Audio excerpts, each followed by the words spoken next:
மாத்த முடியும். இந்த பாரு எனக்கு உனக்கும் போட்டி முடிஞ்சா என்னை கை வச்சு பாரு. நான் ஆபீஸ்ல இருப்பேன், வீட்டுல இருப்பேன். யோசிச்சு பாருங்க சென்டென்சஸ் அண்ட் ஸ்டேட்மெண்ட்ஸ். நான் வீட்டுல இருப்பேன், ஆபீஸ்ல இருப்பேன். என்னை கைவிங்க, என்னுடைய தொண்டர்கள் தொடாதீங்க. He has created his own space. He is becoming a beautiful political leader. உங்களுக்கு புரியுங்களா? He is growing as a political leader. இவர்கள் எல்லாருமே கேலி பண்ணிட்டு இருந்தார். விஜய் கிடையாது. உங்களுக்கு புரியுங்களா? அவருக்கு என்ன தெரியும்? பாட்டு பாட. நான் தான் சொன்னேன், அவருக்கு அவருடைய ஆடியன்ஸ், அவருடைய தொண்டர்கள், அவருடைய கேடர்கள், அவருடைய ரசிகர்கள் என்ன விரும்புறாங்களோ அது கரெக்டா தீங்கி போடுற அந்த இடத்துல அப்படியே எமர்ஜ் ஆகி கீழே மேல வர. இன்னைக்கு விவாதம் பாருங்க, டிஎம்கே சர்டிபிகேட் மாத்திட்டாரா இல்லையா? புரியுங்களா? அவர் அங்க விவாதம் என்ன வந்துச்சு? ஏடிஎம்கே டிஎம்கே தானே இருந்துச்சு. அது அப்ப 41 விஜய் அவர்கள் பியூட்டிஃபுல்லா ஸ்கோர் பண்ணார்.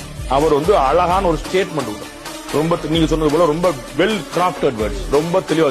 அதுல 1 வருத்தம், 2 சந்திப்பேன், 3 சிஎம்க்கு எச்சரிக்கை, 4 என்னைய தொட்டு பாருங்கிற ஒரு போல்டு ஸ்டேட்மெண்ட், 5 ஸ்ட்ராங்கா நம்ம வருவோம் அப்படின்ற மெசேஜ். Purely politics.